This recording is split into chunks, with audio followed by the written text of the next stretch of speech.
Okay, good morning. Here I am going over number 2 of the series problems. Again, all this stuff is totally gettable. It's not beyond your reach of, understanding. So here we go. Oh my goodness, tired. All right, consider the series this, where a sub n equals this. I don't know why they don't just throw that into there, but they don't. So determine if that series converges when x is 1. So they're telling us, put 1 in for x, and let's reduce the series and see what we get. So when I put 1 in for x, this becomes a 4. So I have this series. When I see all these just powers of n and there's nothing, no factorials or anything else, I know that that's geometric. So sometimes the easiest thing to do is just get yourself the first few terms, because when you have a geometric series, you're going to need to consider like what the first term is potentially and then what the multiplier is. So I get my first few terms. I'm going to plug in 0 and then 1 and then 2. And I have them listed here. And so a geometric series, if you remember, and that front page that I sent is a really good reminder of everything, because there's not a whole lot you need to know about series, but you need to know how the tests work. So with geometric series, whatever the multiplier is, you need to figure out what's the constant multiplier from one term to the next. In this case, because the power changes, it's negative, and then it's 4/6. So the constant multiplier is 4/6, or 2/3. As long as that number is less than 1, the series converges. So that's it for part A. Part B, let a sub n equal L, where L is a real number. Show that there is a value of x such that L equals 15. Okay, so they're saying, I have this series, so here I just put a sub n in for a sub n. Show that this series could equal 15.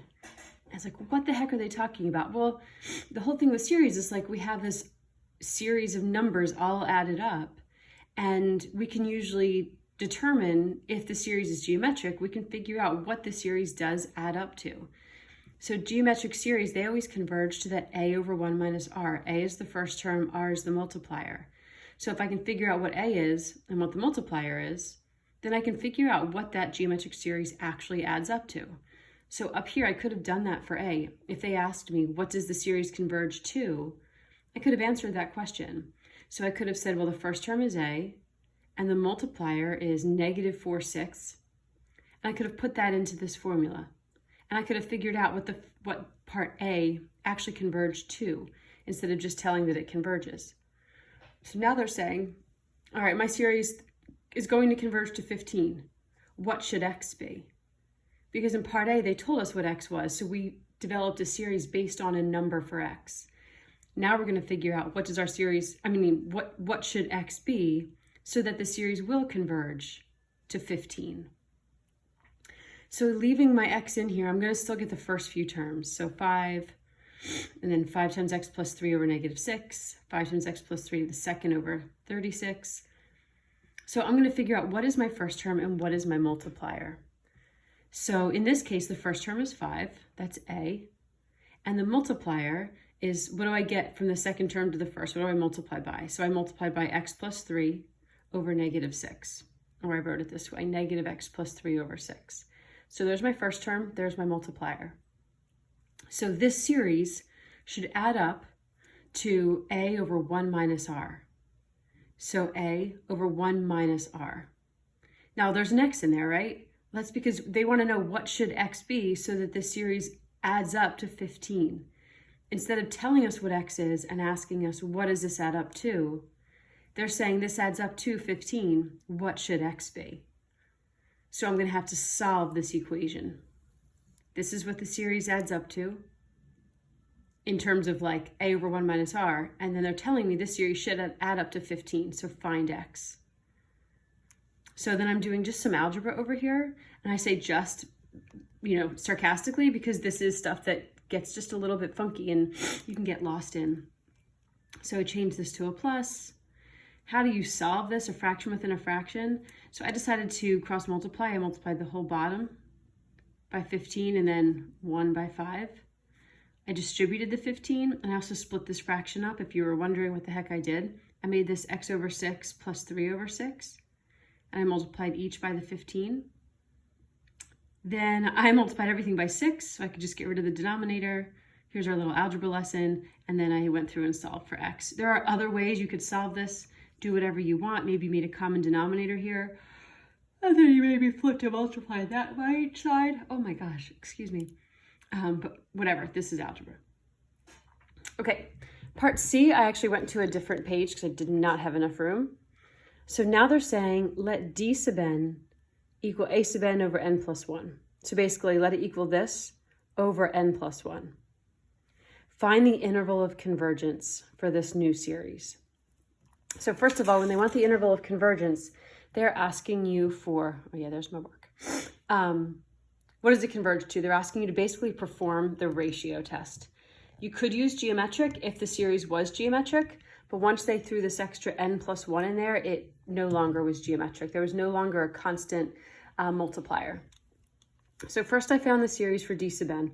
I took A sub n divided by n plus 1, and I reduced this a little bit. I popped the n plus 1 into the denominator. That's totally legal. It's almost like this, you can think about it as if this is n plus 1 over n, flipping and multiplying, so that this comes into the denominator. So here is my series for D sub n. So I'm going to perform the ratio test on it. It's not fun, but it's kind of cool in like a Good Will Hunting kind of way. If you haven't watched that yet over this coronavirus, you need to watch Good Will Hunting. Like seriously, top 5 movie of all time, I would say. Top 1 movie of all time is obviously Shawshank Redemption. I think we should watch that later. If you haven't seen it, you are absolutely missing out. I never understood the Godfather obsession, but you people with the Godfather thing, you're not alone, so other people think that too. But number 1, Shawshank. Number 2, Good Will Hunting. Number 3, Dirty Dancing, Pretty Woman. Those are my top. You might disagree with my 3 and 4, but you cannot disagree with my 1 and 2. Okay, anyway. So I have to perform the ratio test on this series. So the ratio test, if you remember, go look it up. The ratio test says, I'm going to look at the limit as n approaches infinity. Oh gosh, I'm writing where you can't see. Of this, if I take the series and I do like a sub n plus 1 over a sub n. Basically plug in n plus 1 for all of your terms, and then plug in, and then use the series by itself and divide them and see what you get when you're looking for the limit as n approaches infinity. If the number you get is less than 1, the series converges. If the number you get is bigger than 1, the series diverges. If the number you get equals 1, then the test is inconclusive.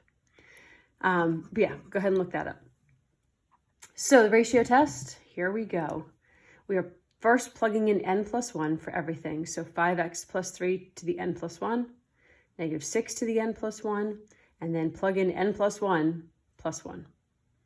Instead of dividing by the series, because I have fractions, I'm going to multiply by the reciprocal. Same thing, just a little bit cleans it up for me right away. So I'm dividing by the series itself, which means I'm going to multiply by the reciprocal of the series. So take this guy and flip it. And now if you remember from class, I would rewrite this with like similar stuff over similar stuff. So I wrote the 5 over the 5, the x plus 3's over each other, the negative 6's over each other, and the n plus 1's over each other. So I can compare them because these limits are going to kind of work out a little bit at a time. So for this, I'm going to reduce my powers since I have the same, so 5 over 5 is going to cancel. Since I have the same base, different powers, I just have to subtract the powers. So n plus 1 minus n is just 1, so it leaves me with x plus 3 to the first. Same deal here, I'm going to subtract the powers, but I would end up with a negative 6 to the negative first, so that's on the bottom. And then I just reduce this a little n plus 1 over n plus 2. So I'm taking the limit as n goes to infinity. Well, this part has no n's in it, so this is just going to go to x plus 3. This also is just going to go to 1 over negative 6. This, as n goes to infinity, the powers are the same on the top and the bottom.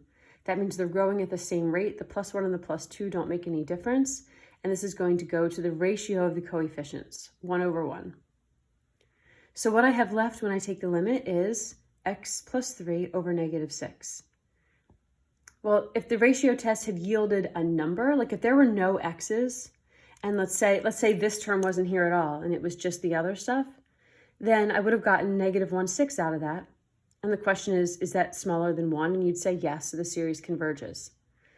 But because I have an x in it, I know that this is going to converge whenever this is less than 1. And technically the ratio test says that the absolute value of this has to be less than 1. So that means x plus 3 over negative 6, or over 6, you can just make it 6, has to be between 1 and negative 1. So again, when I have the ratio test and I have x's in my answer, I'm going to stick that result in between 1 and negative 1 and then solve for x from there. So multiply both sides by 6 and subtract 3. So this is my interval of convergence.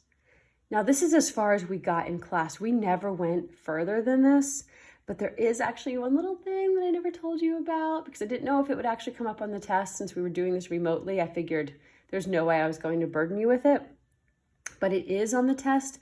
It's small. It would be, I'm sure, a little tiny bit, but it's not that hard to understand. So I thought I might as well present it to make sure you know.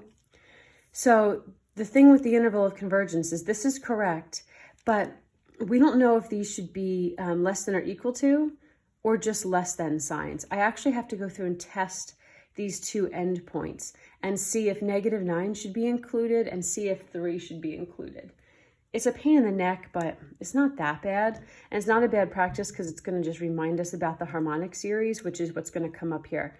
If you watched the last video, I went into harmonic series again, just so you're clear on what those two are, the alternating harmonic and the regular harmonic. There are two that you're going to need to know, and they come up a lot, and they're so easy that it's worth just like being like, oh yeah, that's harmonic. Oh yeah, that's alternating harmonic. So anyway, I have to test these two endpoints. Here's how that works. First, I'm going to test negative 9. That literally means take negative 9 and plug it in for x for your original series. So here's the original d sub n series. Plug negative 9 in for x and see what series you get. Usually it's going to be harmonic or alternating harmonic. So it's going to either converge or diverge. Alternating converges, regular harmonic diverges. So again, plug negative 9 straight in for x. I did that here. I ended up with negative 6 to the n, which canceled with this. So I just have left the series 5 over n plus 1. The 5 does nothing. It means nothing. You could take it out if you want. So what I have is really, 1 over n plus 1. This is harmonic.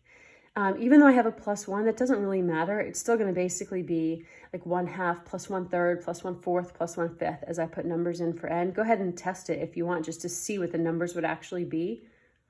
But the power of n is 1, which means this series diverges. It's that smallest but still diverging thing. 1 over n squared would converge, but 1 over n diverges. So this is the harmonic series, and it diverges. So therefore, negative 9 should not be included in the interval of convergence. Now I'll go ahead and try 3. So plug 3 into the same series, and now instead of negative 6 on top to the n, I get positive 6. So I'm over here. I split negative 6 to the n up into negative 1 to the n times 6 to the n, just to show you how these would cancel, but I'd still be left with this negative 1 to the n. I popped it up to the top. You don't really need to, but I just was showing that, like, okay, now we have an alternating series. It's the same series as here, but it alternates because the negative didn't cancel. Where the negative canceled here, I had negative 6 to the n over negative 6 to the n. But now I have one was positive, one was negative. So the 6 to the n still cancel, but there's a negative 1 to the n still left. So this is called it's still harmonic, but now it's called alternating harmonic because of the alternator. Go ahead and plug a few numbers in if you want. You're going to see you're going to get a positive, the 5 again won't matter, but positive 1/2 and then minus a third, plus a fourth, minus a fifth. Well, the alternating series test says as long as those terms get smaller and smaller and always alternate, then the series will converge. So this alternating harmonic series converges. So therefore 3 should be included, negative 9 should not. This is technically the answer. Yes, if you got this, give yourself a big warm smiley hug because it's basically right. But this is the actual answer. I would imagine it's a very small amount of points that they would deduct. But if you understand it and you're like, oh yeah, I could kind of replicate that, then my job here is done. Okay, on to the next one. I'll post this.